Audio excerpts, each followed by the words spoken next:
Well, hello everyone. We are back for another vlog. It is now November. I think the last one was a couple months ago. Yeah, we're getting back into the swing of these vlogs. Trying to get them going. Yeah, hopefully by the start of next year we'll do these monthly again.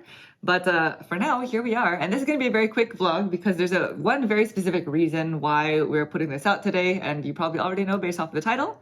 But before we get into it, we do want to start by giving a shout out to this wonderful new board gaming kind of like apparel store that's run by our friend Luna from Ask Me Gamer Girl on YouTube. And it's called The Meeps. They make shirts, they make jewelry. Yeah. These are two of the shirts that they offer. This is like a women's muscle cut shirt, I guess, without the muscles. Yeah.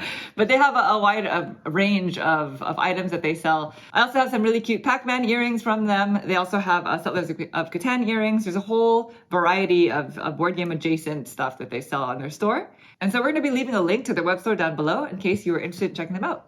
Now, this is not an affiliate link or anything like that. We just enjoy their products. Now, moving on, the main thing that we wanted to talk about and the thing that's in the title, we are going to be giving away 5 3-day passes to PAX Unplugged, which will be taking place on the December 10th weekend in Philadelphia, Pennsylvania. Yes, if you're not familiar with this is a board gaming convention. I believe PAX is a line of conventions. There's like PAX East, PAX, I actually don't really know the rest of the names, but I think they're primarily a video game based convention. Yes. And so that is why this one is called PAX Unplugged, because it's board gaming focused.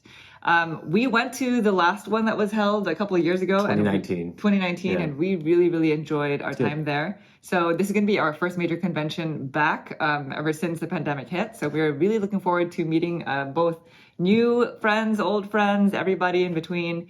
And so we are definitely going to be there. Mm-hmm. If you were thinking about going, if you're considering going and haven't pulled the trigger yet, we are giving away 5 full weekend badges to this event. And so all you have to do to enter is leave a comment down below in big caps that says, "Send me to PAX." And on Monday, this is a very fast turnaround, I know, but Monday morning around 10 a.m. PS standard time, we are going to be choosing 5 winners. Now, we do ask as a courtesy to please only enter if you are serious about going to PAX, because we only do have 5 to give away. Mm-hmm. And because such a short turnaround time, we'd like to get those tickets to somebody who is going to go. Yes. And also keep in mind that this does not cover travel or lodging. This is just the badge to enter. For the convention. Yeah.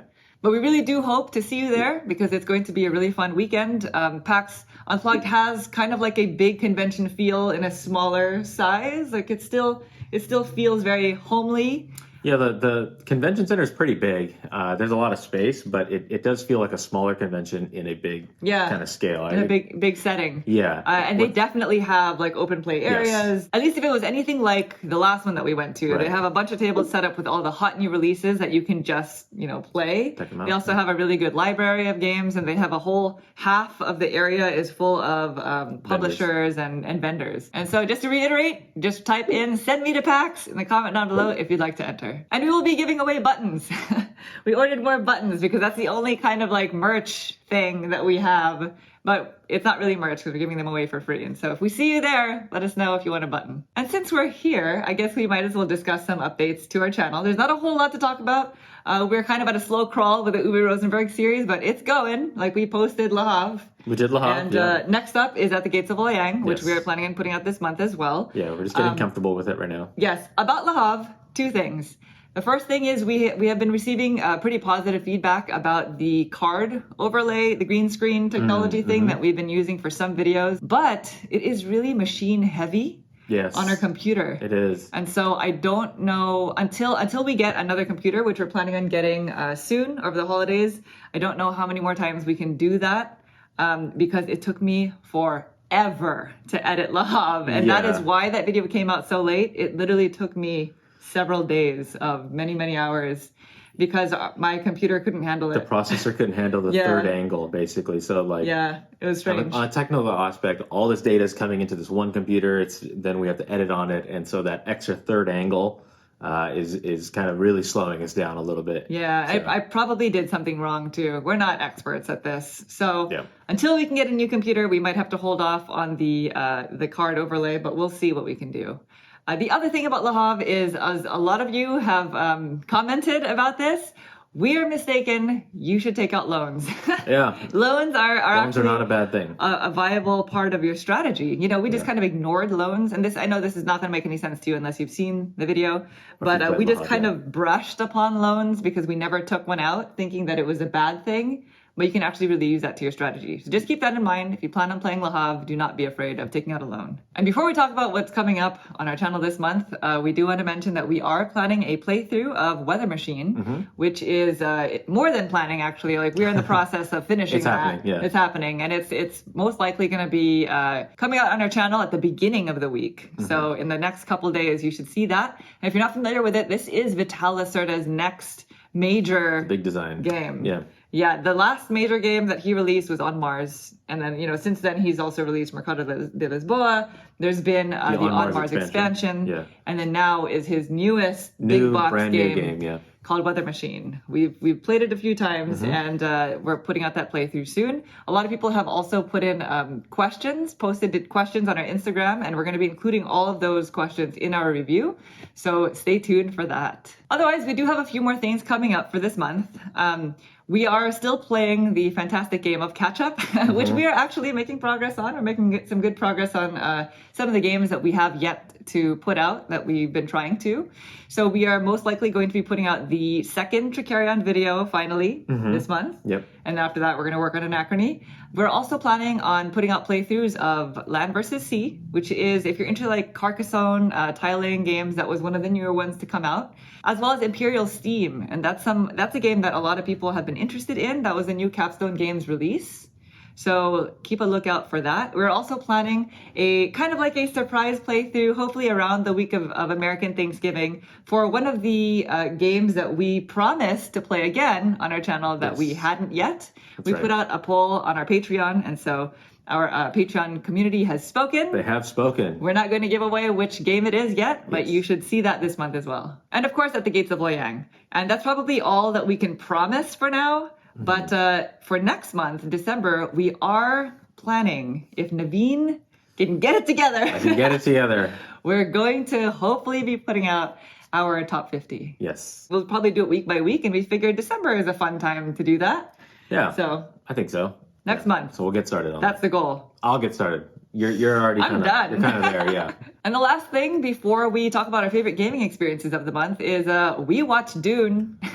I know we had put out a Dune Imperium video a few months ago for that playthrough for that game, and we were kind of talking about how we really didn't know the story or the world of Dune, and then the movie came out, and we just wanted to give you a little update that we saw it twice. I saw it twice because I fell in love with it immediately. Spoiler alert. Now I'm reading the first book. And as everybody who has chimed in on that video has said, it's amazing. So thank you all for that encouragement. And I'm kind of doing this in the midst of watching the original Star Wars movies, and it's kind of weird jumping back and forth from world to world. What do you think? Are you a Dune fan or are you a Star Wars fan? Is that controversial? That's okay. So Monique did not grow up watching the Star Wars I movies. didn't. And she also has trouble watching movies from the 70s and 80s. Yeah, it's a personality flaw. Personality thing. So to watch Dune in IMAX, and then be going back and watching, 1978 Star Wars, Episode 4. It's a little bit underwhelming, I can imagine. I'm not comparing the quality of the movies. This is not board gaming related, I know, but I'm not comparing the quality of the movies. I'm comparing the world building, I guess. But I don't know. What do you think? Yeah, I can see what you're saying. The conflict in Dune is more fascinating than the conflict in Star Wars. The drama, the politics in Dune is quite fascinating, but Star Wars is kind of what has taken the world by storm. Sure. And so back to board games, what is your favorite gaming experience of the past 2 months? Since the last time we did this video? Yeah, we skipped a vlog, and we are not going to be including Weather Machine in the running here because it's not fair. It's not fair. So what do you think? Okay, so my favorite is definitely 18 Mechs. Oh. Yes. So I played an 18XX game about a month ago, maybe a little bit over a month ago, a 3-player game. The more and more I play these train games, the more and more I like them. It was pretty good. It was a tight economy, but That one, it was good. It was kind of like what was I was told, if you're familiar with 18xx games, like the step up from 1830, but shares a lot of the same similar characteristics of 1830. So if you're familiar with that game, you can easily jump into 18mx, which is 18 Mexico. That's my favorite one. Ah, interesting. I was not part She of was not that there. that game day, so I didn't get to play it. But that sounds nice. Yeah. My favorite gaming experience was with a friend who had us over for dinner. It was very sweet. And it is a game called Bonfire. This is a Stefan Feld, I think his latest big box game. Unless he has something that came out this year. Oh, it's yeah. the one from like Right. last year, It's the a one year and a from half ago. Last year. Yeah. And we actually have it. We're supposed to put out a video for that soon as well. But I really enjoyed it. It was our first time playing it. It was a 3-player game, and it was very puzzly. You're going around. How do you even explain this? You're building a bonfire with the locals, and you're going around with your ship. It's very puzzly. It's a little abstract. It's kind of strange to explain, but it's a game called Bonfire, and we, all three of us, the entire time we were playing, we were like, oh, this is an interesting game. This is great. Yeah, it was nice to be, the game was taught to us versus us learning it and then like bringing it to game night. So that was very, very helpful, very nice. Yeah. And yeah, it was good. It's a good game. That is my runner-up, I would say. Oh, so that's your runner-up then? That's mine. Yeah. What's yours? So my runner-up, wow, I wasn't ready for you to be done with yours. That's it. Bonfire. I would say my runner-up is the one really nasty game of Chaos Order that we played. If you caught our Chaos Order review, this is a game that is on Kickstarter right now. And we in that review, we reference a game where Naveen backstabbed a friend because it's a really, really aggressive game. It was really fun. I really, really enjoyed that play of it, as well as the people who played with us. And I wasn't a part of that backstabbing fiasco. I was just doing my own thing. So it was really interesting to watch that drama unfold. Okay, Monique was winning the game. We had to stop her. Yeah. It took the 3 other players to contribute some troops to stopping her. Yeah. I said, hey, why don't you contribute some troops? I'm also there contributing troops. That's not what you said. In a nutshell, okay? So, this said player that I backstabbed left an entire important hex. Thinking Naveen was not going to go in there because he thought they had a truce. We had hex, and Naveen was like, why would you leave completely? Swoop! It's not that I also still contributed my troops, though. So I did both. I contributed my troops to stopping you, and then I saw a back door into a hex that eventually helped me win the game. Either way, it worked because Naveen won that game. Yeah. But that was a very, very dramatic game that we had played there, and that's got to be my runner-up for sure. Yeah. So anyway, that was it. I think this was quick. I was hoping it would be a quick vlog, but either way, again, if you're interested in going to PAX Unplugged and you know you can make it, please enter. Just leave a comment, send me to PAX in all caps, and we will choose a winner on Monday. And of course, we also want to know what was your favorite gaming experience, I don't know, over the past month, 2 months, 3 months, whatever gaming experience you want to tell us about. Yeah. Also, please leave those in the comments down below. And as a second line, send me to PAX if you want to go to PAX. Thank you all so much for watching our video. We hope you enjoyed it. And if you'd like to see more videos like this, please consider subscribing. Thank you. Bye.